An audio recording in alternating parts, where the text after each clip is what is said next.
Hi! Ako nga pala si Lovely Jim. Isang OFW. Mayaman na pala ako. Kaso, pera na lang talaga ang kulang. By the way nga pala, kahit abroad tayo, dapat inaayos din natin yung sarili natin. Diba? Sa mga nagtatanong sa akin, kung saan daw yung agency ko, paano daw ako naka-abroad, at magkano daw ang sahod ko nung baguhan pa lang ako. Speaking of baguhan pa lang ako, yes, tama po kayo. Ang sahod ko po, nung dumating po ako dito, mamaya pag-usapan natin. By the way nga pala, tinatanggal ko yung blackheads ko sa mukha. Ay, whiteheads pala. Kasi hindi naman porkit abroad ka, pababayaan mo yung sarili mo. Tandaan mo, itsura mo ang magiging asset mo. By the way nga pala, may asawa ako . Naayos ko lang yung mukha ko para naman pag umuwi ako, representable sa asawa ko. Siyempre, pangit naman yun. Nag-abroad ka, pinabayaan mo ang sarili mo. Speaking of pinabayaan, opo, tama po kayo.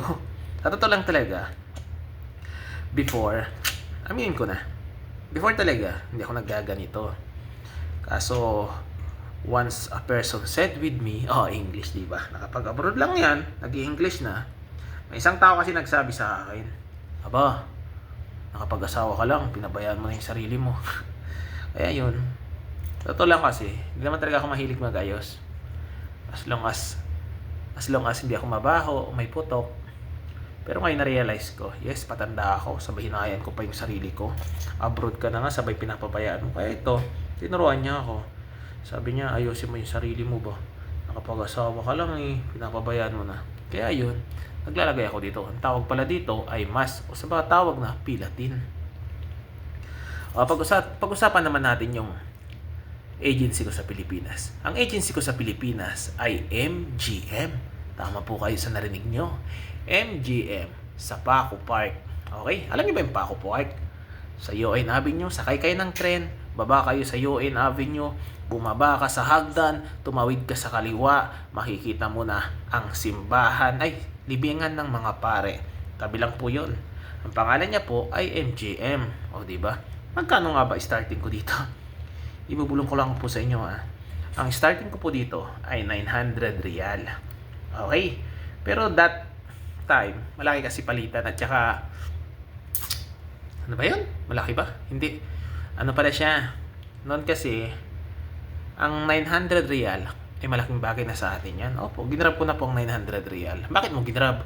Pwede naman sa Pilipinas. Unang-una, pag magtatrabaho ka sa Pilipinas, ang 10,000 sahod mo, kulang. Transportation mo, boarding mo, pagkain mo, tubig mo. At syempre, ginrab ko na to. May kasabay nga ako kaso di niya ginrab. Kasi ang late daw. Ako lang yung nag-grab nitong sahod na to. Bakit? Kasi nga, pinag-isipan ko mabuti. Kano lang sahod ko sa Pilipinas? Mababa lang. Kaya ginrab ko to. At least libre na. Libre bahay, transportation. Di ba? Yan na. Hintay ko na lang matuyo.